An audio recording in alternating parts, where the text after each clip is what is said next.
I'm not going in there. She's clearly had enough of me.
I can't leave. I got a job to do.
Detective, am I glad to see you. Lock the door, will you? I don't think Dr. Gray would appreciate us snooping around. What's going on here? This feels so strange.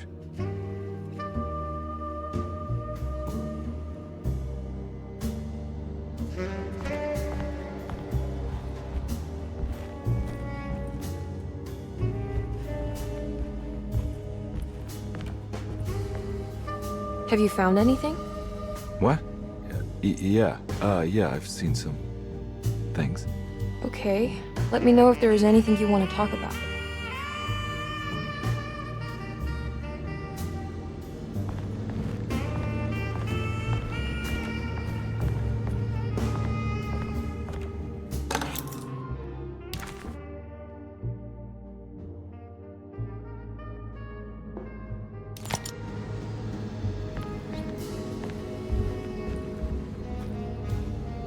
You don't find this place strange? Derceto is certainly one of the stranger places I've been to.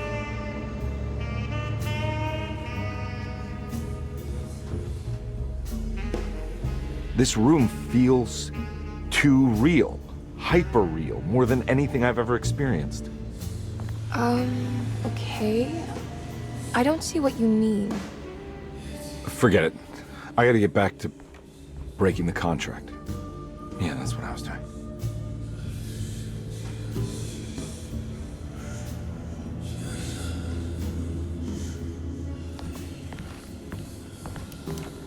There's a book missing.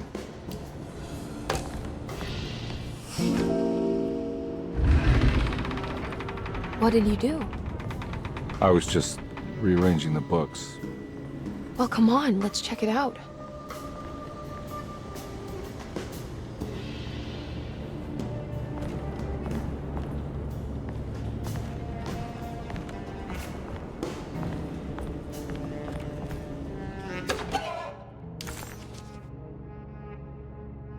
Hey.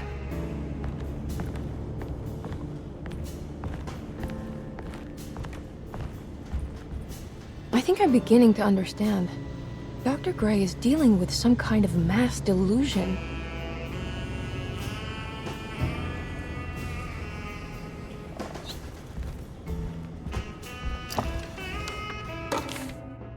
Good to finally meet you, Mr. Hartwood.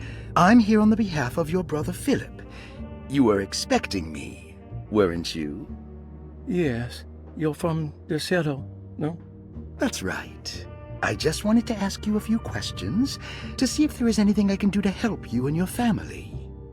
Okay. I understand you're full of imagination. You make up a lot of things. I suppose. And you obsess over them, blurring reality and fiction. Sometimes. Do you want to tell me about the Dark Man? No. No, I don't. That's all right. Perhaps there is something else you can tell me. Something you know to be made up, but you hold dear. Juan? John? Who's John? No. Juan Luis Jorge. Oh, wait there a moment. Here, take a look. Is he... Oh, he is the author.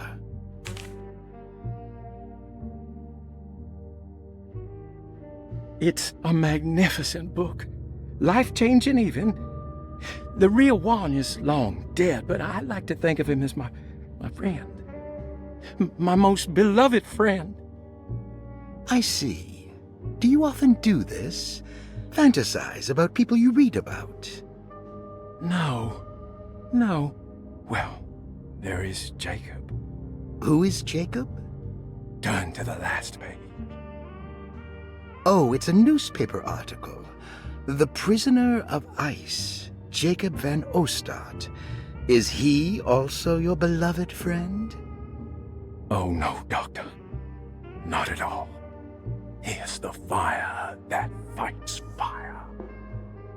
Yes, I think it's clear your overstimulated imagination, this mania, needs to be tempered for you to live a normal life. I know your family calls it the Hartwood curse, but I want you to know that there is nothing supernatural about your condition. It's all inside your head. And with that, I'm very qualified to deal with. In time, you will be cured. In time. In time. Yes, in time we will exorcise all your demons, all the dark men. Yeah! Please, Mr. Hartwood, calm yourself. What happened? Oh, don't you worry your little head about it, Miss Hartwood. Your uncle and I just had our first breakthrough.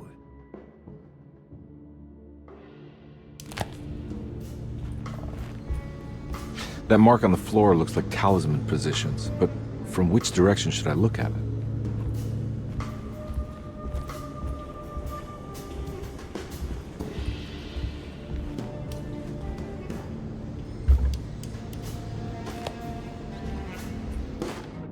The Snake Dagger, a monograph by Yael Klein.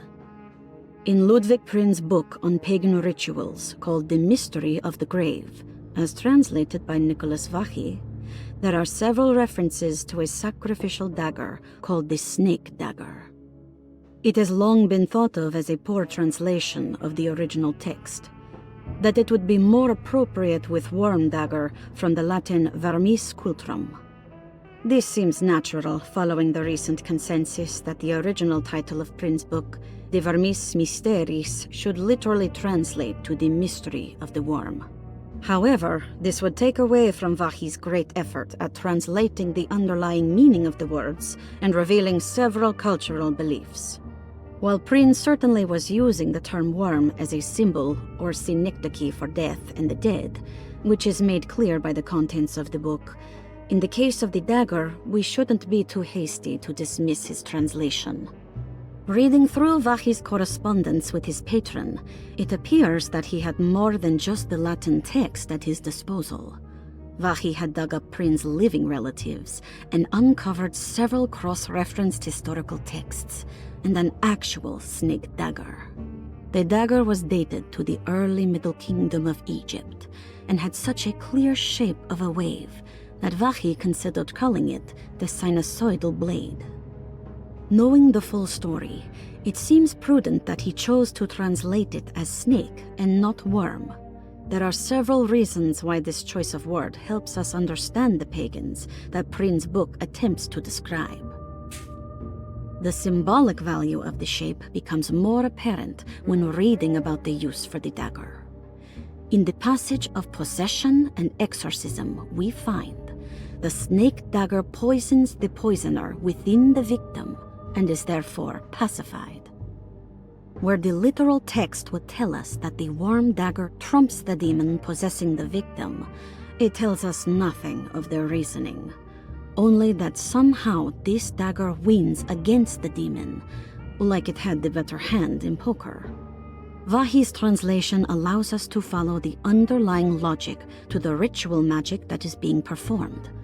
Poison the poisoner sounds like fighting fire with fire. That to hurt the demon possessing its victim, the priests would have to fight back with a power that is known to the evil they are fighting. The snake dagger is therefore not only a good way to describe its form, but it also helps us understand how it could be thought of as a useful tool for exorcism. Finally, it also helps us understand their relationship to lunacy, that it was thought of as something poisoning the mind rather than controlling it. What is also interesting to note is that the possessed are always considered poisoned in their head and not their heart. The snake dagger always went to the eye of the possessed, leaving them partially blind, if they had the good luck to survive.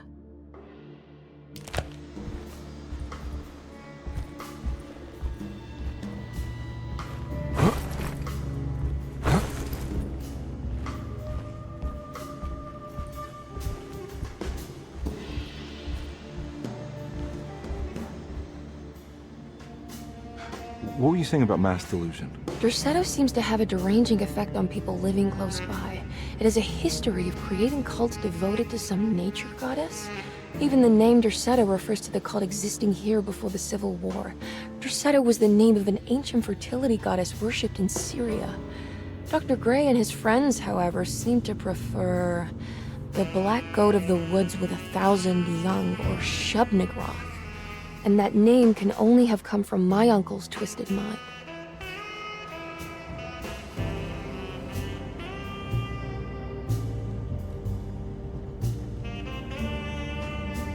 You think all of them are in this cult business? Even Jeremy? I'm not sure any of them have a choice at this point. We just need to find a way to stop all of this.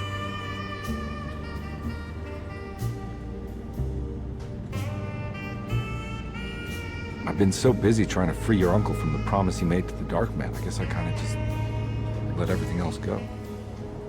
Don't worry, Detective. I feel like we're close. I'm sure Jeremy will turn up. If he is part of the cult, he wouldn't want to miss the Feast of St. John. I just need enough information to make him see the truth. I hope you're right, but I doubt he'll show up. Not as long as the Dark Man's got him hiding.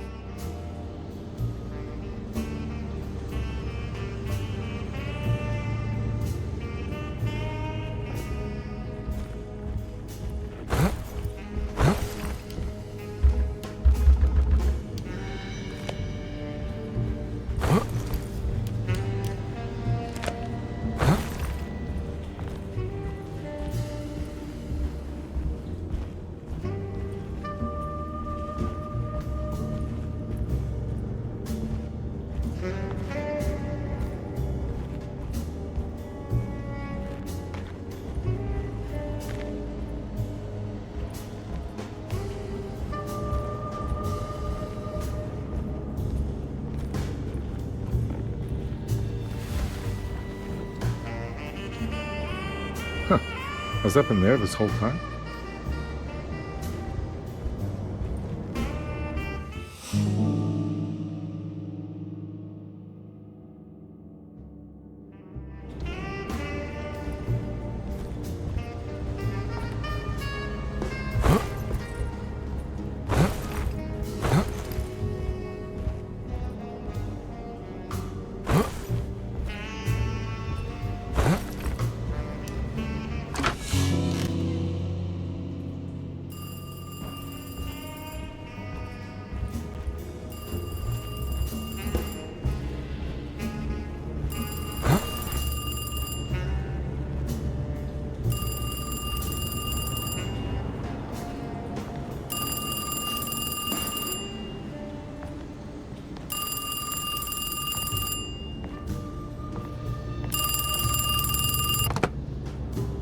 Hello?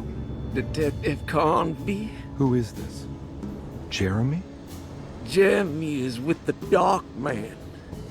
You can't save him. Well, I've done everything he wanted so far, and there's just one more thing on the list. I expect him to keep his promise and return Jeremy unharmed. Get out, Detective. While you still can.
You okay? You look a little frazzled. Just stupid telephone. I know, I tried calling the police earlier. The telephone is completely dead. It's not... Yeah, no, the telephone isn't working.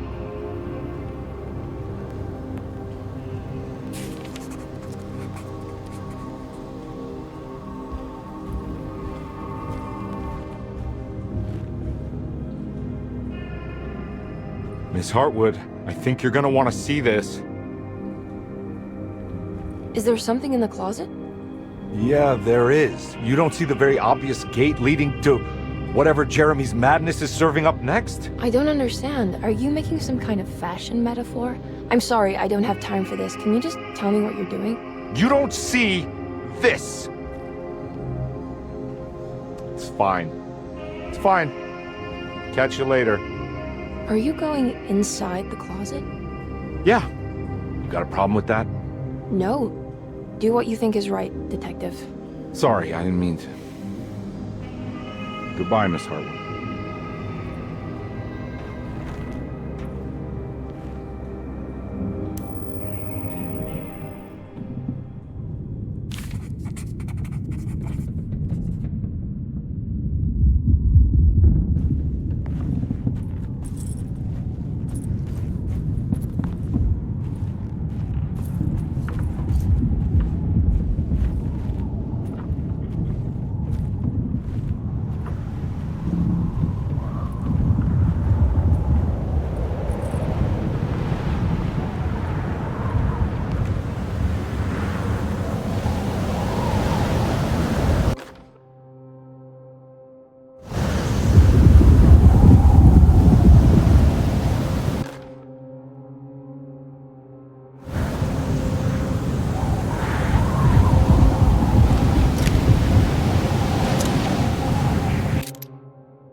Found the ancient stellarium perched on a cliff facing the Arctic Ocean after a day of sailing due north of the Eskimo encampment. Jacob van Oostad was our most keen member of the expedition. He had been chasing down the source of a peculiar type of crystallized metal present in several sacred items among the natives on the northeast coast of Greenland.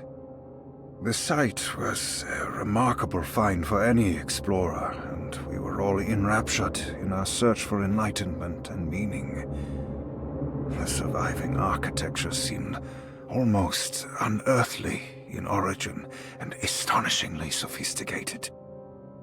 The metal Jacob was searching for was abundant, almost ubiquitous. We were so taken by our find that we were surprised by the sun falling below the horizon.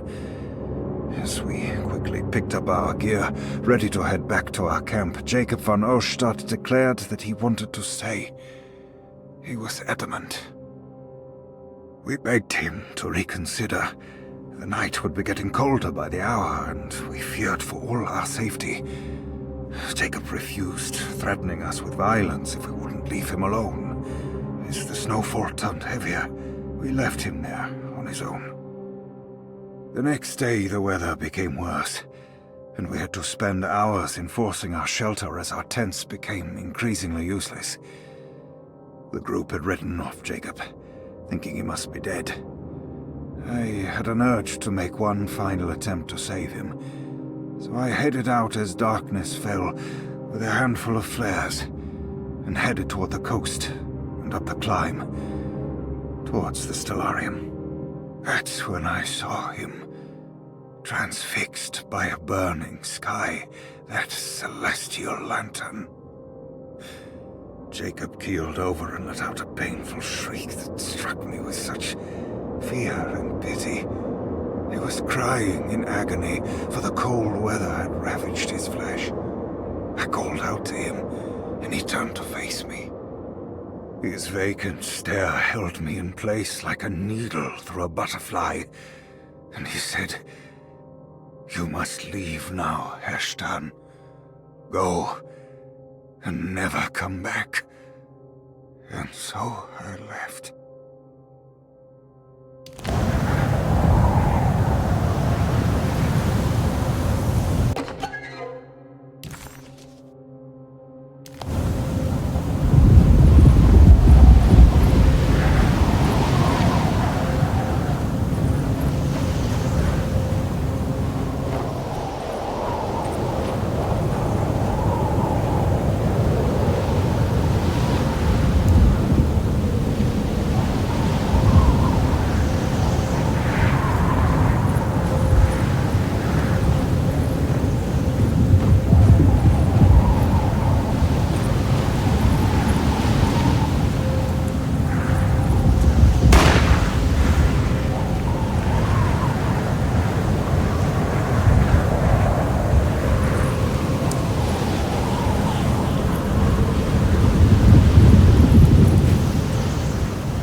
Hey, you! What are you doing here? What is this place?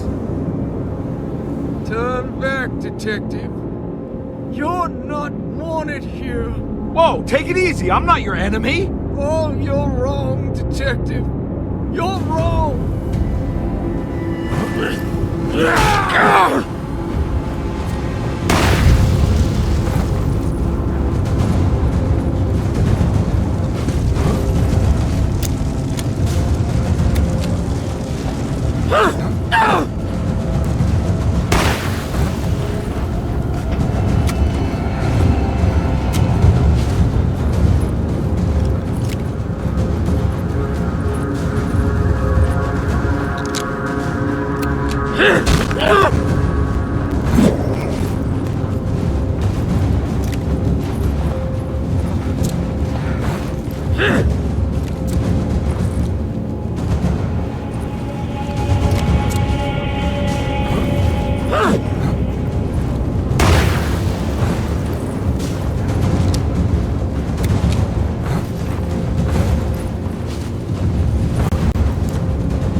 We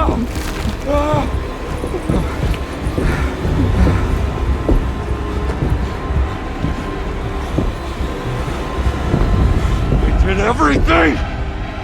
Aren't you happy? Stupid charlatan! What more do you want from me? You want me to lose my mind? Oh, my lord!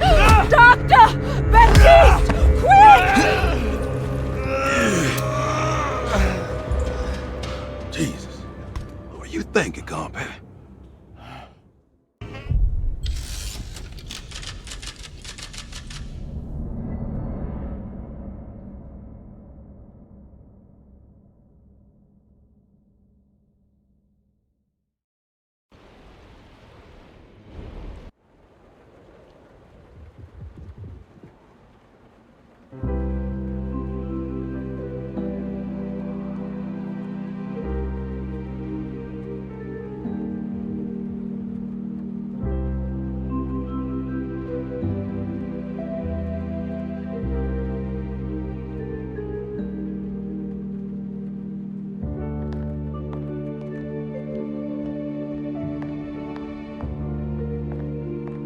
You awake?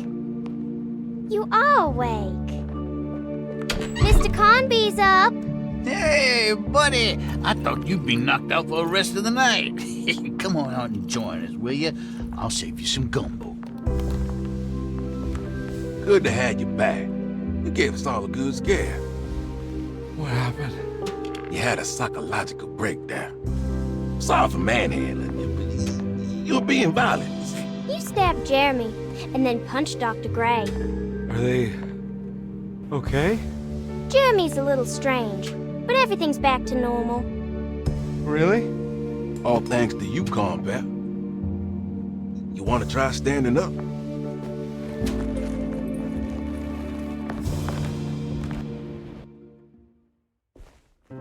Well, if it isn't the hero of the day. How are you feeling, Detective? Never better. How about you two? Hey, Jeremy, I didn't do too much damage, did I? Things are fine. Very quiet. What's up with him? Painkillers? No. You see, despite you having the finesse of a one-eyed butcher, you managed to lobotomize dear Jeremy. I did what? It's actually quite impressive. It's not like I hadn't considered it myself. I just wish Jeremy could have been helped without reducing his personality to that of an oyster. But he's gonna live.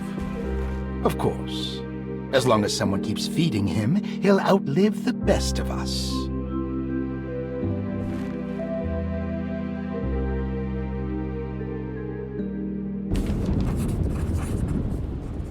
Does Emily know about Jeremy's condition? Yes. She seems to be handling it quite well under the circumstances.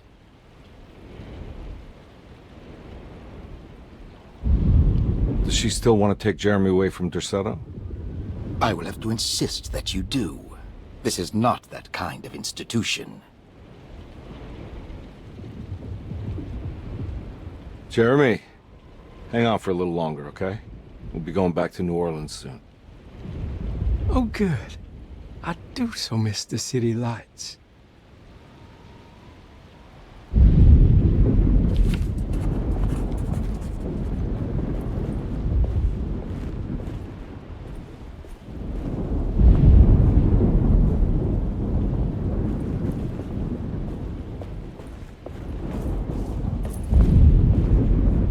Hey, Ruth. Glad to see you made it back to Derceto. You too, Detective. Make sure to stay for the festivities. It's no Mardi Gras, but it ain't bad.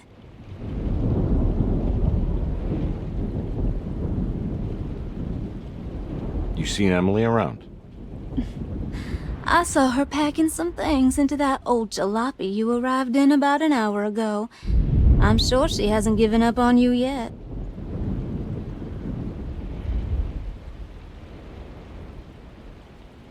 Catch you later. Looking forward to it, Detective.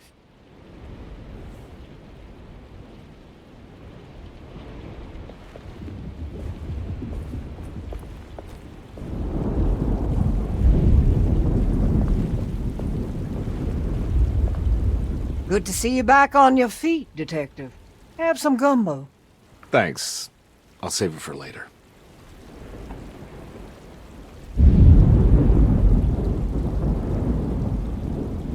Seems like everyone's in a pretty good mood. The Eve of St. John is the most important date of the whole year. It's the only day when the black goat of the woods tends to her young.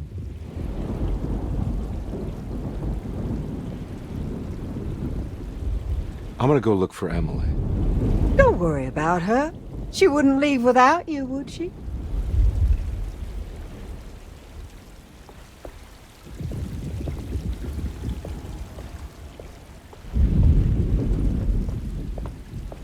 All right, tell me, what the hell's about to happen here? Every year we have a little turn the page ceremony by the tree. It's symbolical. It's like life has its cycles of grief and happiness. You know? Just like a tree facing the seasons. Things change, but remain the same.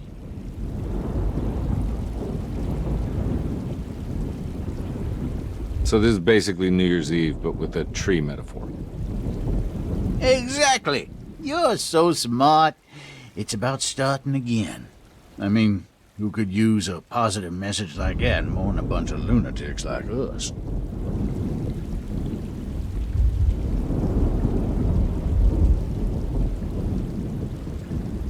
I get the feeling some of you think this year is going to be special. Any idea why?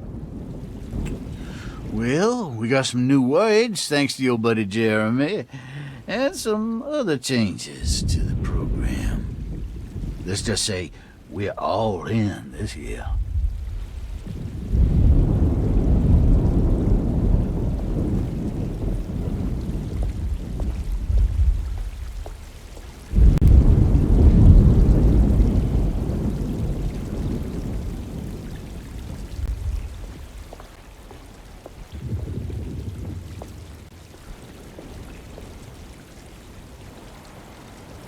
That is one impressive tree. More impressive than you could ever imagine.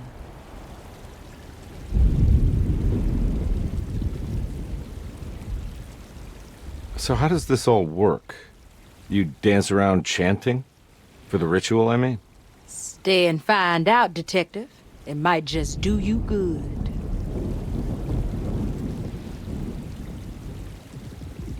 You haven't seen Emily, have you? No, Detective. I haven't.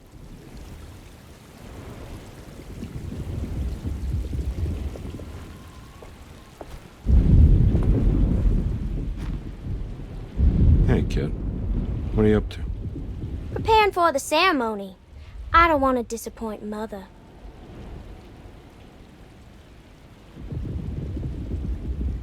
What's your part in this? I'm the Cabernet Corn. It's very important. Only I can settle our debt.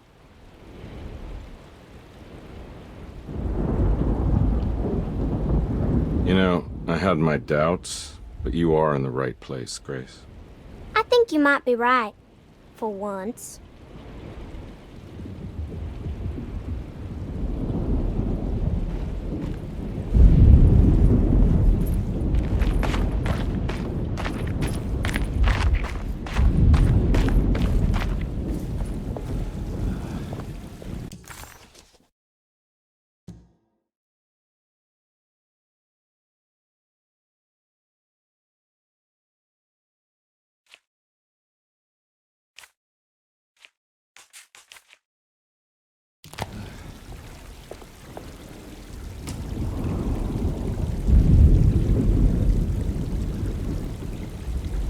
Everyone knows what to do?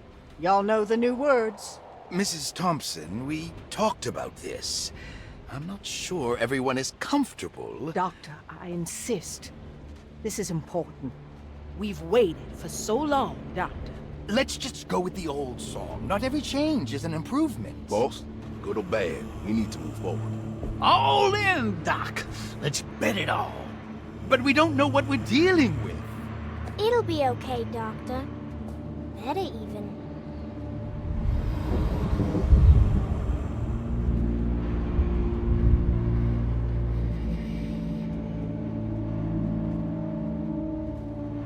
their praises in abundance to the black goat of the woods.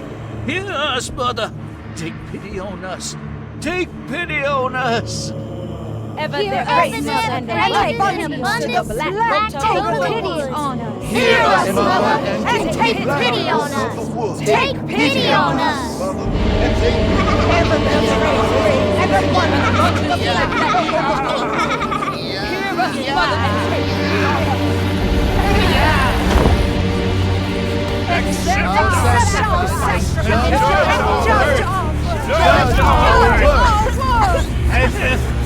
Stop!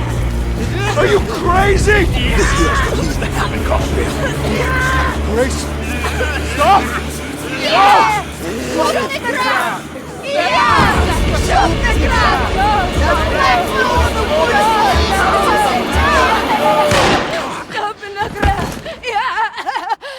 Detective, get my uncle out of here.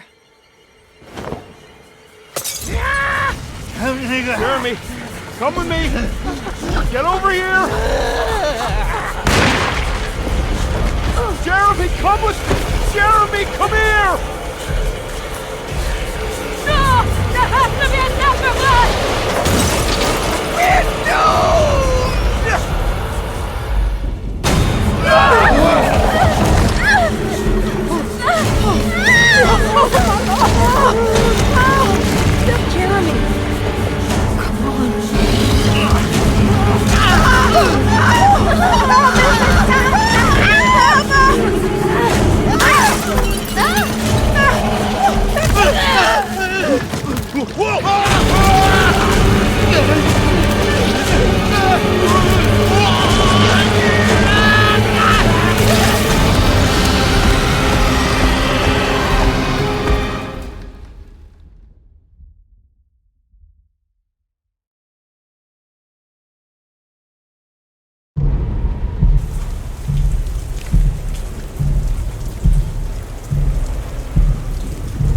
I can't let that monster leave Derceto. I have to stop it.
Detective! What the hell was that? I tried to tell you. There was so much evidence. Their devotion to the Black Goat was like nothing I've ever seen before. I felt so dumb believing any of it, but I'm glad I did. Are you okay? Everything is out of order. This isn't the way the story goes. I shouldn't be alive. Yeah. Oh, you're welcome, buddy. How are you doing, sweetie? I kinda like it. You ruined everything, but I'm not mad.